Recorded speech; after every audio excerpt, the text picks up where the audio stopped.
I am giving my presentation tonight on the Oneida culture for my oral and interpersonal communication class. Here with me tonight for my audience, I have my friend Kelsey who's videotaping and my Uncle Ricky. Okay, so the general purpose is to inform my audience on the Oneida tribe. My specific purpose is I want my audience to be able to have a better understanding of the Oneida culture by the end of my speech. My thesis statement is the Oneida tribe are members of the League of the Iroquois, a confederacy of the Seneca, Cayuga, Onondaga, Oneida, and Mohawk based on mutual non-aggression. Traditional Iroquois people were strongly agricultural, raising corn, beans, squash, sunflowers, and other crops. I will talk first about my introduction. Oneida community is a legacy, heritage, and identity. It's a gift received from those who journeyed before us.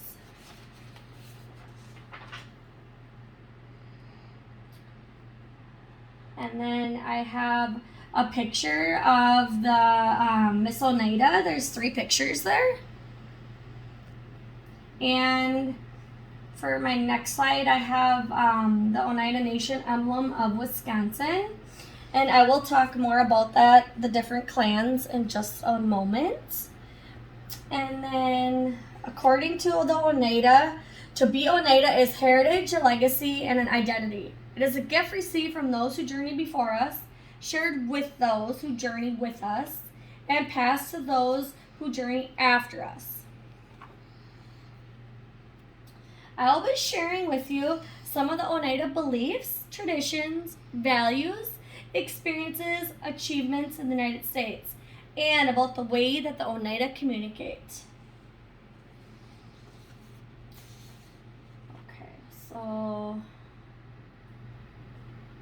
for my content, I have the key values, groups experiencing with the United States, notable achievements of the group, some do's and taboos of the Oneida, and important communication patterns.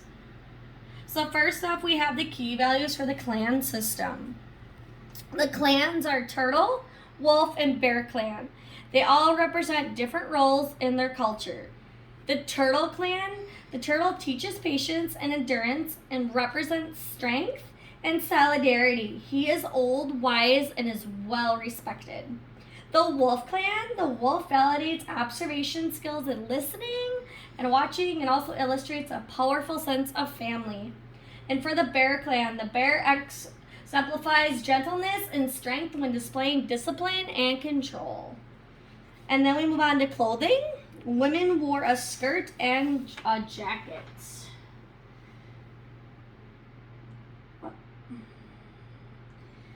And men wore a loincloth with leggings and a shirt for when the weather is cooler. And they both wore moccasins that were made from corn husks. And then you go into the ceremonies. The condolence ceremony for mourning is an important event in Iroquois society and is influenced by the Hurons' Feast of the Dead. The condolence ceremony focuses on deceased leaders and raising up their successors. The ceremony is still practiced where hereditary leaders still persist, such as the Oneidas of the Thames. And then moving on to our next area of interest. So I have a picture of the Oneida Indian Nation emblem. And then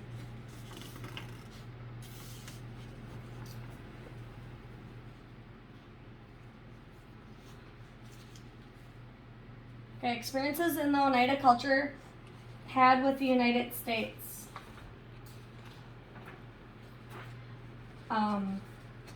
One is forcing natives to relate to society. And 2, according to Wisconsin Historical Society, the federal government tried to use policies to assimilate natives by trying to replace their culture, language, and customs. And 3rd, the government also tried to use blood quantum laws that within the bloodline, hoping that would let them be able to take over the land and alternate tribal members within their own tribes. And then I have some pictures of changing the mascot. There's some different pictures. One's of the Indian, the National Congress, American Indians, the Oneida Indian Nation emblem that I had showed prior.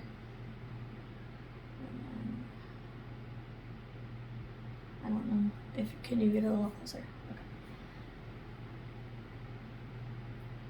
All right, now let's consider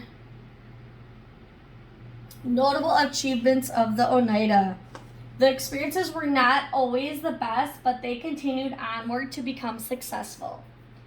1. Oneida tribe owns 25,042 acres of land, which consists of 39% of its original reservation, according to Oneida's website. Oneida owns multiple casinos in the area, gas stations, hotels such as the Radisson and Wingate, Bay Bank, and the Thornberry Creek Golf Course. Now, I'd like to discuss, this is a picture of the Six Nation territory circa 1720 after the adoption of the Tuscarora by the Oneida. So there's different colors, and orange is Seneca, the green is Cayuga, the blue is the Oneida, and purple's Tuscarora. The other light purple's Oneida, and the pink is Mohawk.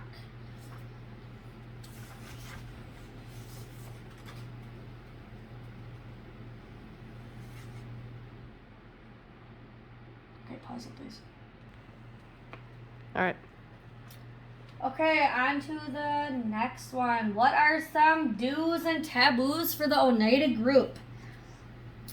1. You need to watch your tone of voice. The Oneida elders think loud speaking is disrespectful or arrogant.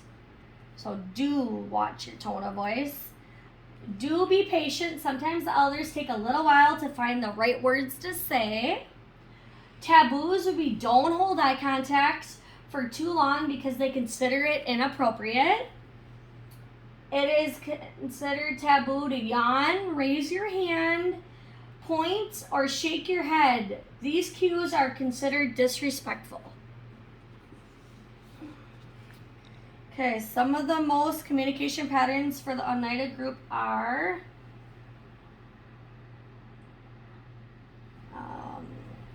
their primary language is the Iroquois. According to the University of Green Bay's website, all Oneida speak English, and most know only a few expressions in Oneida. It also says there are probably only a dozen native speakers left in the community, so there's not many. Communication patterns, the Oneida use the restraint type of communication style when communicating about something that they find important or significant. That may come off as a lack of emotion accidentally. They're not trying to be rude, that's just how they were raised. The Oneida uses gestures when they're telling a story, especially by the elders. And the Oneida have created the handshake, but they keep touching to friends and family only. And then